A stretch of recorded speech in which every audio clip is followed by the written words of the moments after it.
Today's lesson is making and receiving phone calls.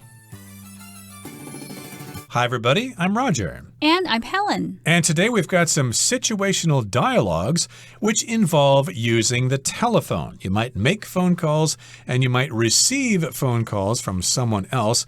Remember last time someone was making a phone call.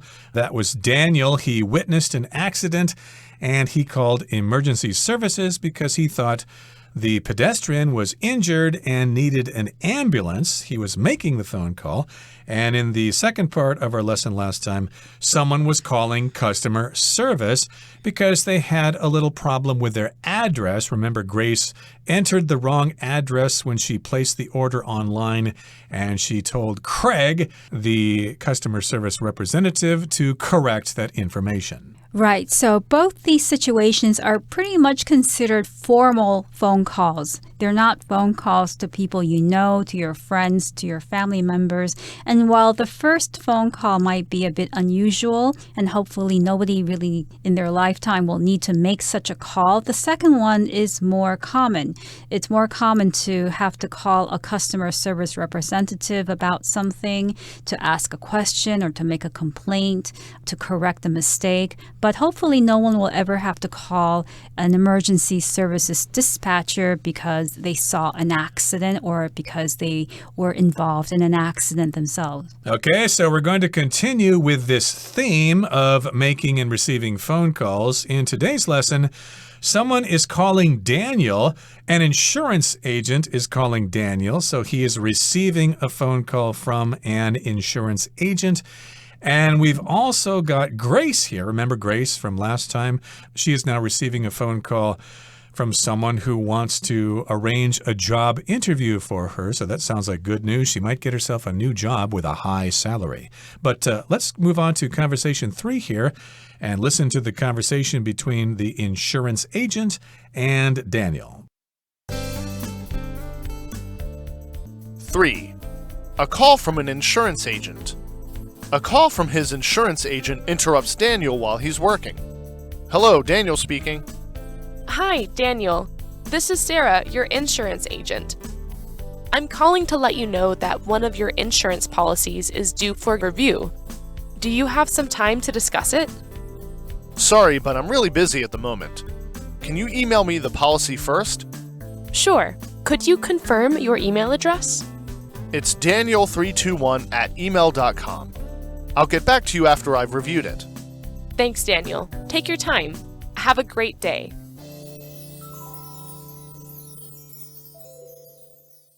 大家好，第一部分我们来介绍名词 insurance， 也可以念作 insurance。它的意思是保险。例如 Sharon got into a car accident, but thankfully her insurance will cover the damages. Sharon 遭遇了车祸，但幸好她的保险有伤害给付。又或者说 Doug's insurance will pay for some of the repairs to his car. Doug 的保险会支付他修车的部分费用。再来我们看到名词 agent， 它有代理人或是经纪人的意思。例如 A travel agent helped us plan our trip. 旅行社的代办员帮我们规划旅游行程。又或者说 The actress's agent has accepted many jobs for her. 这位女演员的经纪人帮她接了很多工作。另外补充这个字的相关名词 agency, A-G-E-N-C-Y, agency. 它是名词，意思是代理机构、中介所或是经纪公司。例如 Harold found his job through an employment agency. Harold 透过人力机构找到了工作。又或者说 When I needed to find work, I went to a job agency for help. 当我需要找工作时，我到工作中介所寻求帮助。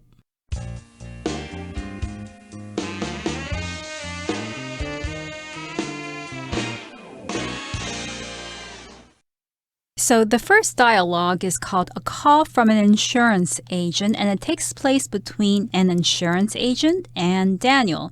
So first of all, insurance refers to an agreement in which you pay a company money so that they will cover the cost if you have some kind of accident or injury. So a person might want to get fire insurance. That way, if the person's house ever caught fire, the insurance company will cover the cost of fixing the house or replacing it. So it's a kind of insurance of making sure that you will have the money later on if something bad should happen to you. Now, when you buy insurance, usually you go through an agent. An agent is basically a representative of a company that deals with customers, deals with the public. We've got different kinds of agents out there. Of course, again, here we've got an insurance agent. They take care of matters concerning insurance. We've got travel agents who help you make arrangements for your trips. We've got talent agents who try to find work for actors and actresses. They try to find jobs for them. And, of course, if you're talking about spies, we've got secret agents like 007. He's a secret agent. He's a spy. But in this particular case, we're talking about an insurance agent who gives a call to Daniel. And the introduction here says a call from his insurance agent interrupts Daniel while he's working. So he's working on something and then he receives a phone call. So he needs to stop doing what he's doing to answer that phone call. So Daniel says, hello, Daniel speaking. And the insurance agent says, hi, Daniel. This is Sarah, your insurance agent. I'm calling to let you know that one of your insurance policies is due for review. Now, an insurance policy is a written agreement for insurance with an insurance company. When you buy insurance from an agent, the agent will give you a policy. A policy is basically a contract. But when you're talking about insurance, you don't really use the word contract, you use policy. But policy just includes all of the agreements and the terms of payment for the insurance. Exactly. So, of course, here the agent is letting Daniel know what this phone call is all about. Sarah introduces herself. I'm your insurance agent, and I want to let you know that you have an insurance policy that is due for review. If something is due for something, that means it's time that this thing needs to be taken care of, and people have various insurance policies, and maybe there have been some changes over time, so it needs to have some sort of review. And she wants to know if he has time to discuss it. Do you have some time to discuss it right now? If it's not convenient, maybe I could call you later in the day or at a different time. And Daniel says, sorry, but I'm really busy at the moment. Can you email me the policy first? So Daniel replies that right now, at the moment, he is very busy, so he can't talk about it. He can't get into it. But he requests that Sarah email him the policy. So he would like to see the contract or the policy first so that he has an idea of what they're going to talk about. And the insurance agent, Sarah, says, sure, I can do that. Could you confirm your email address? So, of course, people still use email these days, especially to send documents.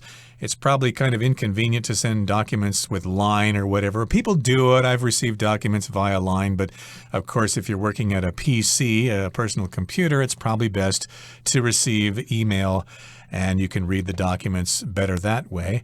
But she wants to make sure that she has his email address to make sure it's correct. And Daniel says, okay, my email address is daniel321@email.com. So that's his email address. And he says, I'll get back to you after I've reviewed it. So that's a pretty good arrangement there. She's going to send him a copy of his insurance policy via email, and he's going to look it over, and when he's reviewed the document, he's going to get back to her, which means he's going to contact her again. And the insurance agent says, thanks, Daniel. Take your time. Have a great day. So the agent is saying to Daniel that there is no hurry, that he can take his time in reviewing the policy. And she ends the call by saying, have a great day, which is a common phrase that you would use when you're saying goodbye to someone in person or on the telephone. You wish them a great day, which is a very American thing to do. And take your time just means, look at it whenever you have time. There's no big hurry. Don't worry about it. We're just just going to review it. There's not really any due date here. We just need to review the policy. It's standard operating procedure for insurance agents. Of course, he can't wait forever, but he does need to get back to her soon enough. Okay, that brings us to the end of conversation 3. Let's move on now to conversation 4, which is getting or receiving a call about a job interview. So Grace may get herself a new job here shortly. Let's listen. For getting a call about a job interview. After applying for a new job, Grace gets a call about an interview for the position. Hello? Hello, may I speak with Grace Marsh? Yes, this is Grace speaking. Hi, Grace. This is Robert from Strategic Solutions. I'm calling to invite you for an interview for the position you applied for. Are you available next Wednesday at 10 a.m.? Oh, that's great news. And yes, next Wednesday at 10 works for me. Excellent. The interview will be conducted at our office at 712 Main Street, Suite 340. You'll be meeting with Linda Alvarado, the head of our accounting department. Okay, that's 712 Main Street, Suite 340 at 10 a.m. next Wednesday, right? That's right. See you Wednesday. "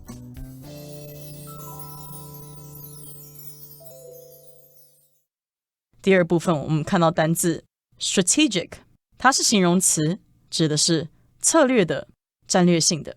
例如 Dan has a talent for strategic planning. Dan 很擅长做策略计划。再举一个例子 The two leaders called for strategic cooperation between their countries. 那两国领导人呼吁双方开展战略合作。另外，补充这个字的名词 strategy， S-T-R-A-T-E-G-Y strategy， 它是指策略或是战略。例如 During the break, the coach came up with a new strategy. 在中场休息时，教练想出一个新的策略。又或者说 You'll need a good strategy to beat the other soccer team. 你将需要一个好的战略以击败另一个足球队。接下来我们看到名词 suite， 这个字的意思是在饭店或是办公室里的套房，常常用来指办公大楼或是公寓大厦中的特定房间，相当于室的意思。例如 The next meeting of our team will be held in the biggest suite on the second floor. 我们团队的下一次会议将在2楼最大的那间办公室举行。最后我们看到名词 accounting， 指的是会计学或是会计工作。例如 The company's accounting department is responsible for handling financial problems. 公司的会计部门负责处理财务问题。或是 If you like to work with numbers, you should think about going into accounting. 如果你喜欢与数字打交道，你应该考虑进入会计行业。另外补充这个字的相关名词 account， A-C-C-O-U-N-T account， 它指的是账户或是户头。例如 To buy something from this website, you need to set up an account first. 要从这个网站买东西的话，你首先需要办一个账户。最后一个例子 When Sarah turned 16, she opened an account at a bank. Sarah 在满16岁时，在银行开了个户头。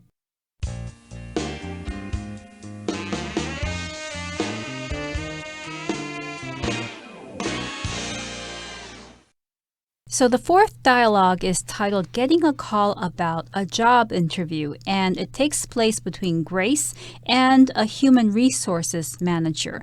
A human resources manager is a manager of a department in a company that's called human resources, and this department basically deals with the employees of the company. It might oversee payroll, giving out salaries each month, or making sure that the employees are doing well in their jobs and their roles. So it's a department that's very important in companies.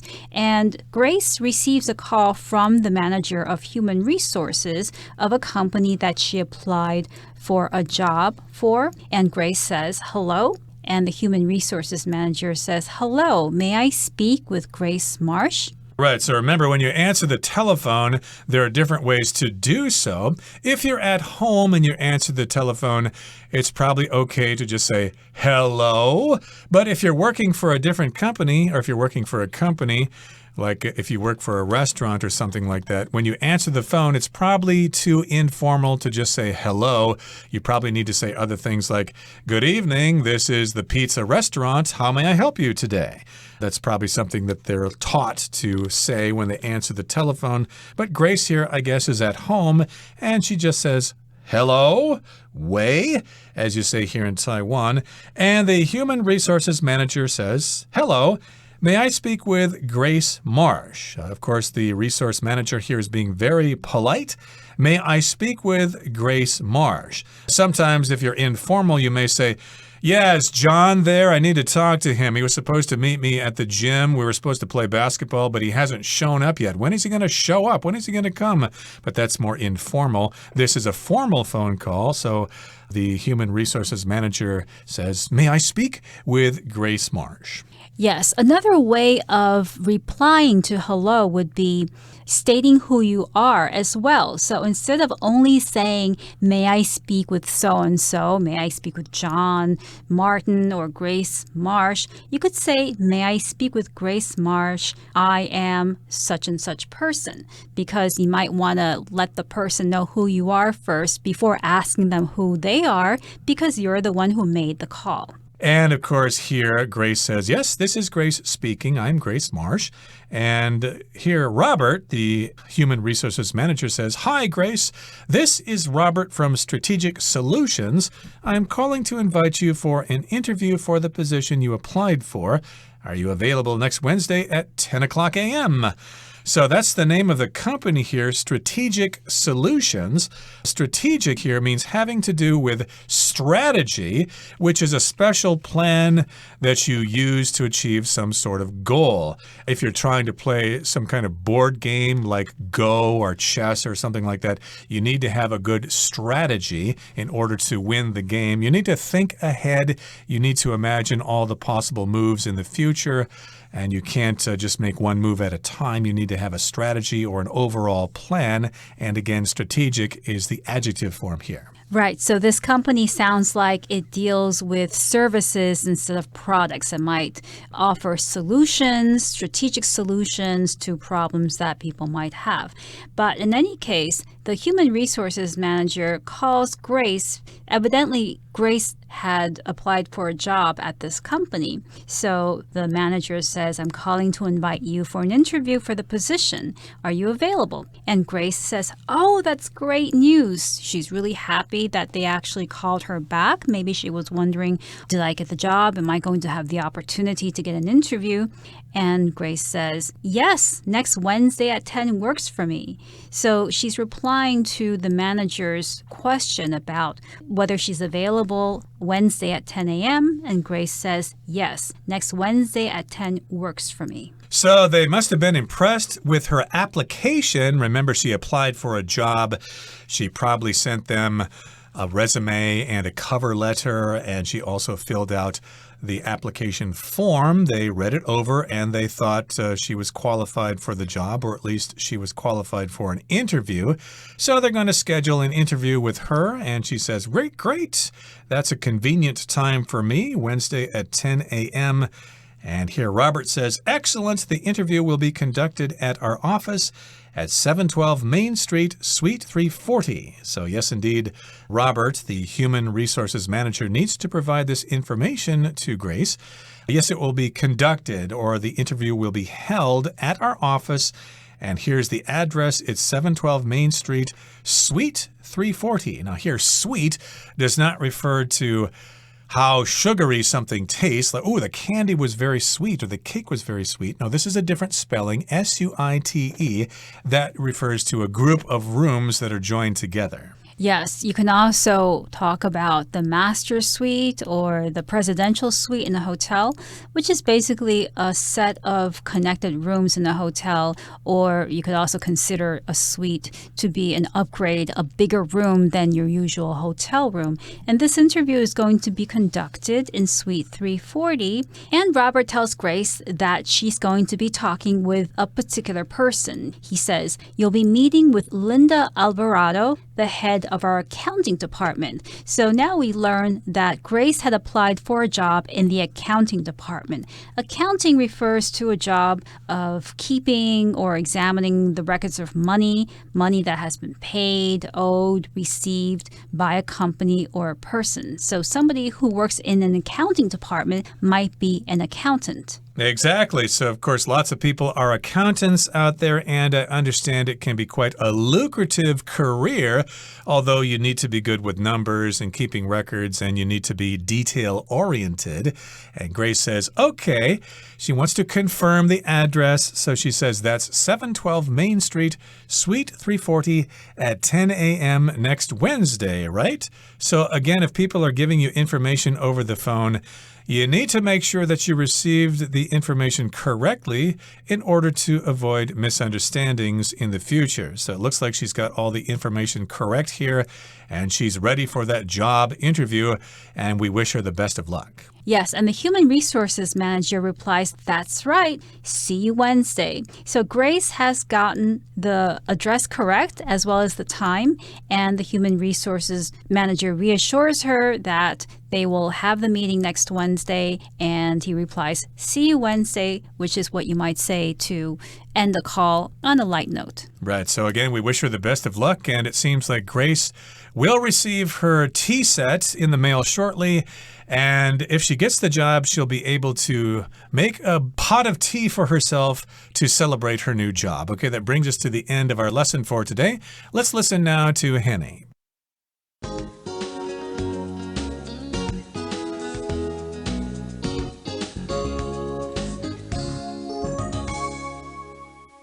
各位同学大家好，我是 Hanny。 我们来看今天的文法重点。在课文第二部分的对话里， Grace 应征了一份新工作。那她接到这个职位的面试电话，文中呢有用到 apply for a new job 去表达应征一份新工作。我们这边就顺便来整理 apply 的相关用法。apply 可以当及物或不及物用，那我们就先来看看它的及物用法。首先第一种 apply 可以表达运用、应用的意思，那 apply A to B 就可以表达把 A 应用在 B。 好，再看到第二个意思是涂抹或者是敷，把什么铺在表面，那么 apply A to B 就可以表达把 A 涂抹或是用在 B 上面，像是 She applied some sunscreen to her face， 就是她在脸上抹一些防晒乳。好，那也补充一个用法叫做 apply oneself， 这是表达说致力于做某事，努力来成功完成某件事，那么之后可以接 to 加名词或动名词，像是 Lisa applies herself to learning Japanese， Lisa 努力学习日语。好，那我们接着就来看看 apply 的不及物用法。第一个呢，可以用 apply 来表达使什么起作用，使什么适用，像 apply to somebody or something 就是表达适用于某人或某事物。举例来说 The rules apply to everyone in this company， 这些规则适用于全公司的人。好，那第二个呢，我们可以用 apply 来表达申请、请求，尤其是透过书面形式来正式的申请、请求。我们常常会用 apply for 加名词去表示，那么 for 后面的名词呢，可以是某个职位啊、会员资格等等，像我们课文提到这个 apply for a new job， 应征新的工作嘛。那还有像是 apply for membership， 申请会员啊， apply for college， 申请大学等等。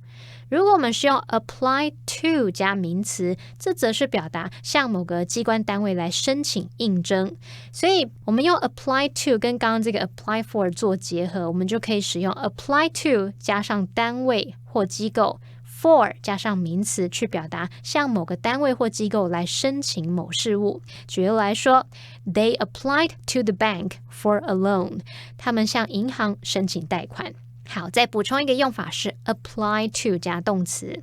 像如果有组织要招募志工团队，他可能就会写说 anyone can apply to become a volunteer， 意思就是说任何人都可以申请成为志工。好，那以上是今天重点整理，我们来回顾今天单字吧。Insurance. I suggest that you buy car insurance to protect yourself in case of an accident. Agent. Simon and Penny asked a travel agent to help them plan their trip. Strategic. The supply chain issue is a complex problem that will require a strategic solution. Suite. Mr. Johnson's office suite includes a conference room and a private restroom. Accounting. Iris studied accounting in college, but now works as a lawyer.